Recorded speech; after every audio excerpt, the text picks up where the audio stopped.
Punctuality is the politeness of kings. I trust that you will forgive the 2 or 3 seconds I am behindhand. I have come from Basra. From Basra? My dear Count, you saved my reputation. None of my friends believed you would remember. I was never paid a handsomer compliment. Allow me to present to you Monsieur le Conde de Châteaurenaud, whose nobility goes back to the 12 peers. Monsieur Beauchamp, the celebrated editor, who is a terror of the French government. Monsieur.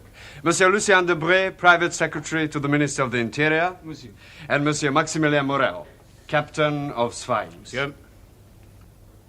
You wear the uniform of the new French conquerors. It is a handsome uniform. And beneath it beats one of the bravest and noblest hearts in the whole army. Come, monsieur. So much the better. Breakfast is served. My dear Count, allow me to show you the way. Monsieur le Comte on my right hand, Monsieur Morel on my left. The rest of you where you please.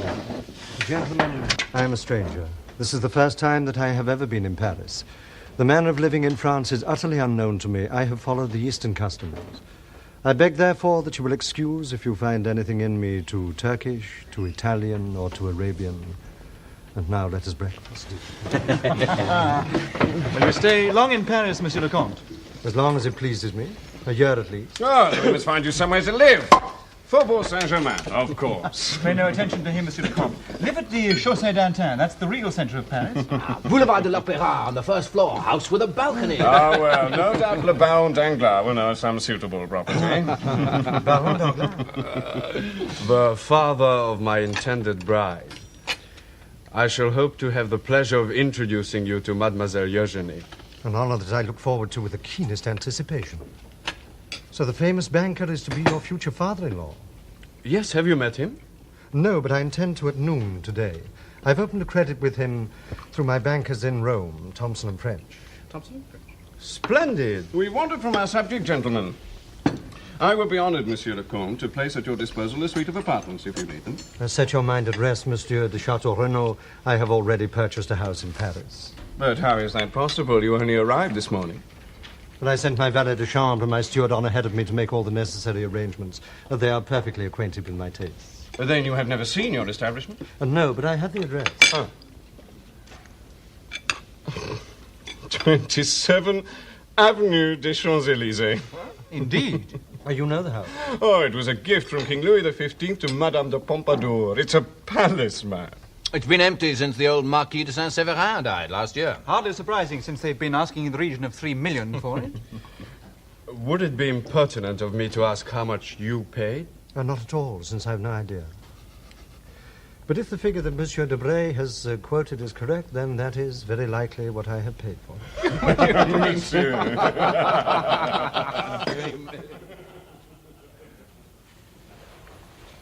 And you will not even stay to meet the man who saved Albert's life? It depends on how long he stays and when the debate ends. Well, I must go now. Bye, my dear. Goodbye, Fernand.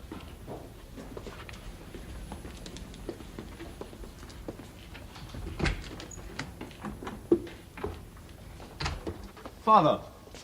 Allow me to present to you Monsieur le Comte de Monte Cristo. The gentleman who saved your life in Italy? Yes, indeed. Then no one could be more welcome. Please accept our eternal gratitude. It vexes me only that I am on this moment on the way to the chamber where I am speaking the debate. But Mademoiselle la Comtesse shall, in my absence, greet you with every hospitality. You do me great honor. I have only today arrived in Paris. I could scarcely have hoped so soon to make the acquaintance of a man whose merit equals his reputation. But has not fortune a marshal's baton to offer you after your illustrious campaigns in the East? I have left the service now. I have found another battlefield by casting myself into politics. It's not a question of being content, but of continuing to strive. I have seldom heard so admirable an expression so ably expressed. I'm deeply touched that you should be so generous in your praise. You will forgive me, monsieur. For once I regret the call of duty. It has been a most pleasant meeting. One that I shall not forget.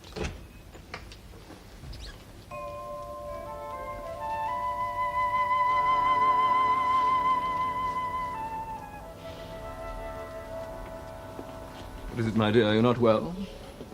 Are you ill, mother? No. but I feel some emotion on seeing for the first time a man without whose intervention we should have been in tears and desolation. Monsieur, I owe to you the life of my son, and for this I bless you. Oh, Madame, you recompense too generously a simple deed of humanity. Nevertheless, it is very fortunate for my son that he found such a friend, and I thank God that things are thus. You will forgive me, my dear, but I must leave. The debate is pressing. Go then. And the Count and I will strive our best to forget your absence. Albert. Goodbye, Father. Monsieur le Comte. Monsieur.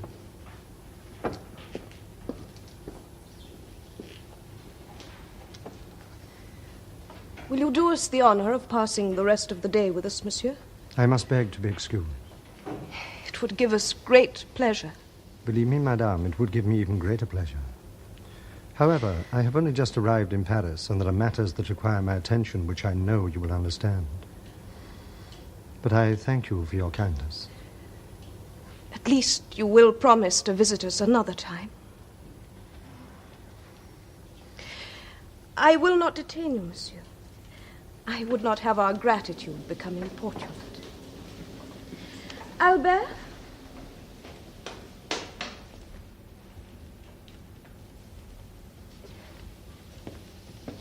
Show Monsieur le Comte to his carriage. Monsieur le Comte! Monsieur le Comte!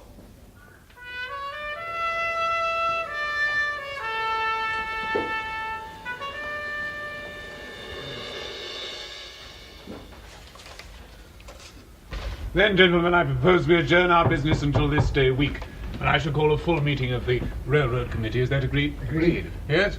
The Count of Monte Cristo, Monsieur le Baron. Ask him to wait. Gentlemen, I think this will amuse you. You heard the name announced? Yes. I confess I am vastly intrigued. The House of Thompson and French in Rome have written asking me to allow this person unlimited credit. It must be some kind of hoax. Did you say unlimited? Yes. I fear our distinguished visitor has a shock coming to him. It is one thing to impress our friends in Rome. In Paris he may find the going somewhat harder. We won't detain you, my dear Baron. I see the light of battle in your eye. I hardly anticipate a battle. Merely a massacre.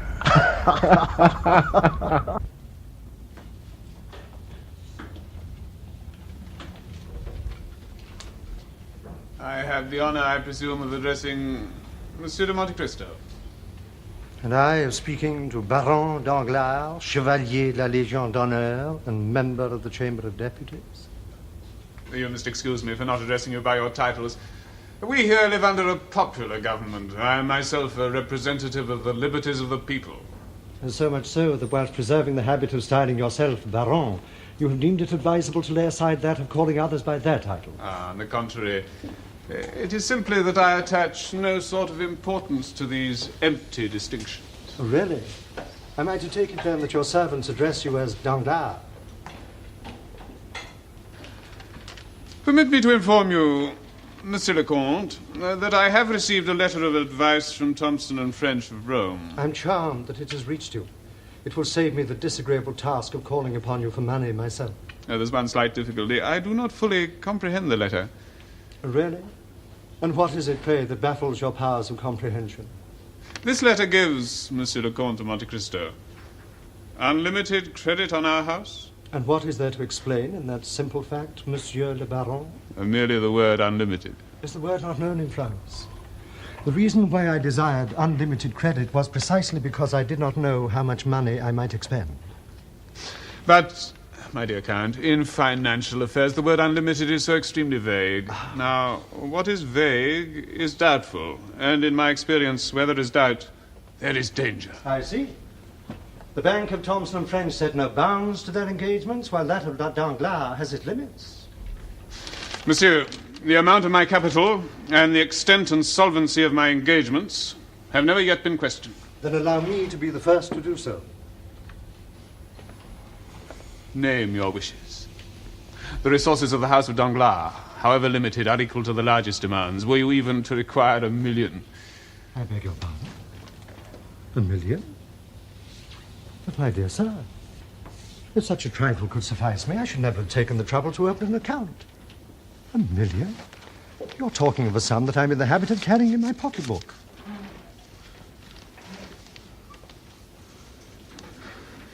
You must pardon me, my dear Count, if I express the most extreme astonishment. Then all is settled between us?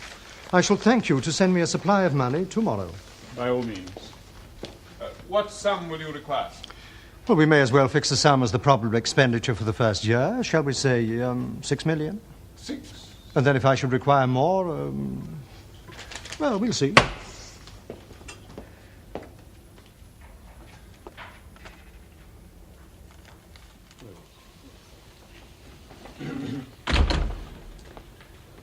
What is this name of Monte Cristo? The Count has no pretensions to nobility. He calls himself a chance Count. You have seen, my dear Albert, Monsieur de Monte Cristo in his house. You're quick-sighted, have much knowledge of the world, more tact than is usual at your age. Do you like him, Albert? He saved my life. That's not what I mean. Well, as I say, there are times when he can look devilishly odd, but he pleases me, Mother. How did your father receive him? I've never seen him take to anyone so quickly. The Count actually made him talk about himself. But then the Count also made a strong impression upon my mother. I've always put you on your guard against new acquaintances, Albert. Now you're a man and are able to give me advice. Yet I beg you, be prudent.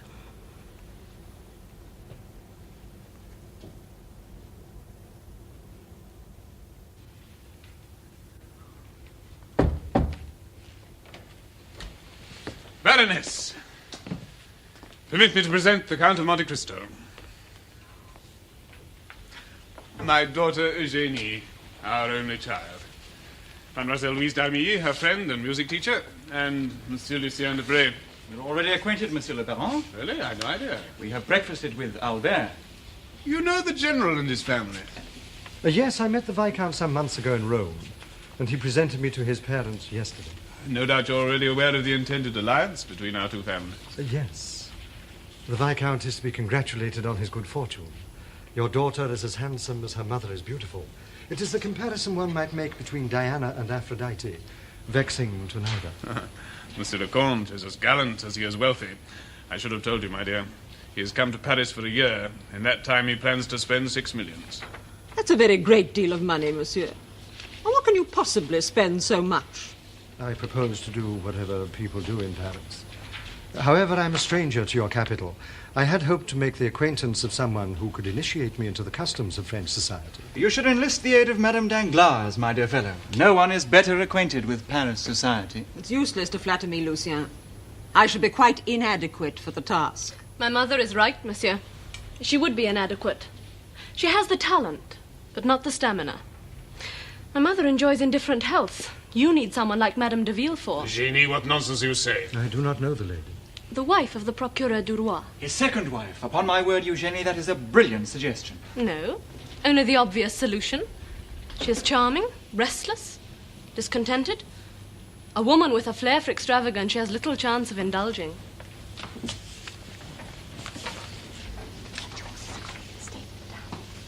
It's impossible. I can't believe it. My carriage horses have disappeared from the stable. Madame, pray let me explain. What have you done with them? Madame, they were too spirited. So you sold them behind my back? I have sold them, yes. And by what right? Monsieur, I'm heartbroken. My beautiful dappled greys, they were the finest horses in Paris. And tomorrow morning at 10, I'd promised Madame de Villefort to take her driving in the Bois. What am I to say to her now? Madame, you shall have another pair like them, but quieter, steadier. If I'd known you were coming to Paris, Monsieur le Comte, I'd have offered them to you. The most noble creatures, but fit only for a man. I've sold them for a song. A generous thought, monsieur. However, I purchased an excellent pair of carriage horses only this morning. Monsieur Debray, you're a connoisseur, I believe. Would you come and have a look at them?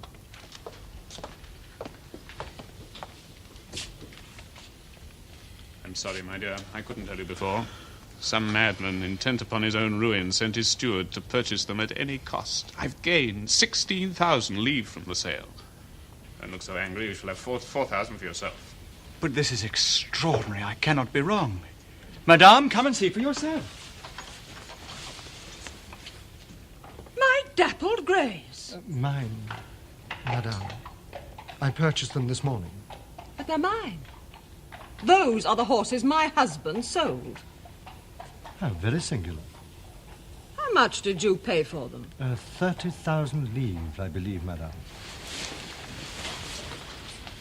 No, they cost 16,000. You know when I bought them? 16.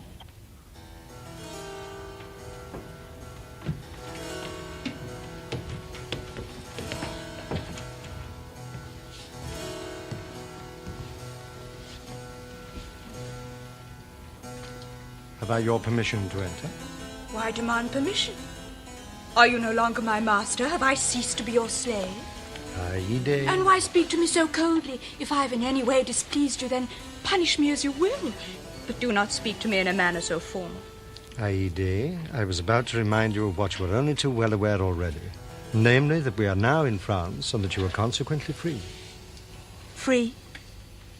Of what use would freedom be to me? It would enable you to leave me. My lord, why should I ever leave you? That is not for me to say. However, we are about to mix in society, to visit and be visited. Now, you cannot remain in seclusion here in Paris, Aide. And if you should meet someone else whom you might prefer, then you must not think that I would be so selfish or unjust as to... No. No, that can never be. No man is more handsome than you. And I have loved only you and my father. Oh, my poor child. And you've hardly ever spoken to any other man but myself and your father. And what care I for all others in the world? My father called me his joy. You call me your love. Both call me your child. Do you remember your father, Aide? He is here, and he is here. Well, where am I, then? You? You are everywhere. Oh, Aide. Now, you do understand that from this moment you are completely free. You are absolute mistress of your own actions. And I have but one favor to entreat of you. Speak. Never mention the name of your illustrious father. My lord, I have already told you. I will hold converse with no one save you. Aide. Now, you must endeavor to live by the customs in Paris here. It may be useful to you one day, whether you stay here or return to the East. My lord would mean whether we return to the East. Would he not? Oh, my child. You know very well that whenever we part, it will be by no wish of mine. The tree does not leave the flower. The flower leaves the tree on which it grows. I will never leave you, for I could not live without you. Be not deceived, my lord. The love I bear you in no way resembles my feelings towards my father. I survived his death. I would never survive yours.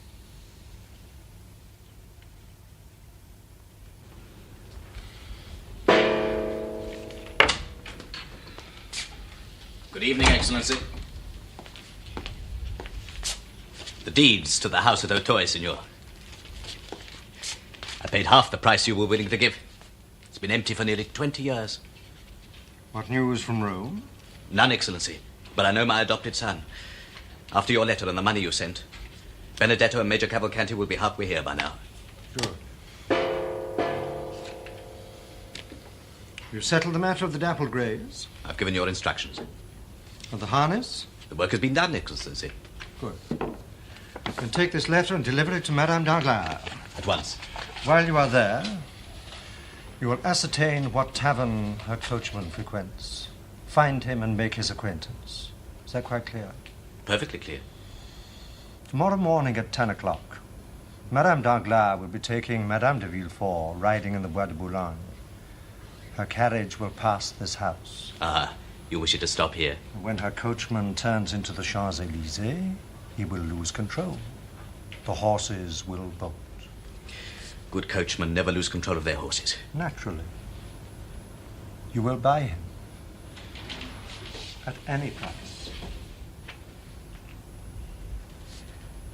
Leave it to me, Excellency.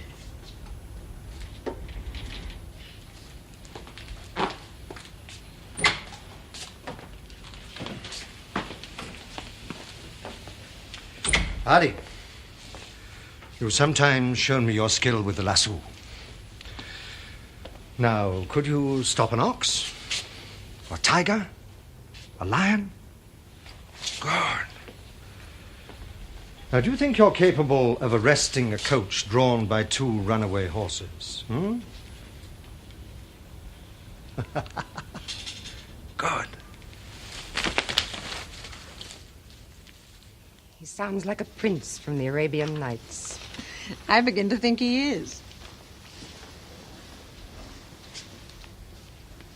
My drawing room may have the appearance of a harness room this morning, but with good reason. He returned the harness with the horses. My dear Eloise, if that were all. What are they? Diamonds, Valentine. Diamonds of great price. I don't believe it, Emmy. Neither did I. You know my husband. He sent for Barrier, the jeweller, immediately, who proclaimed them all flawless stones. All of them? Well, naturally. 2 horses. 2 sets of diamonds. Jacques, will you take these down to Georges and tell him we shall be leaving immediately? I am an envious woman by nature, Hermine. But today you have made me the most envious woman in Paris. You shall meet him, Eloise. I shall arrange it. And you too, little Valentine. Indeed, I think you should marry him. Hermine, you're cruel to joke at poor Valentine's expense. My stepdaughter is far too insignificant to attract such a man. I'm perfectly serious, my dear. She's quite lovely. Goodbye, children. Goodbye, Mother. Goodbye, Madame. Of course, Valentine won't get Monte Cristo. How can you be so sure? Eloise will see to that. She's thoroughly jealous of her. As I am jealous of Albert? That's not a bit the same. Besides, you've no cause. You're my dearest friend.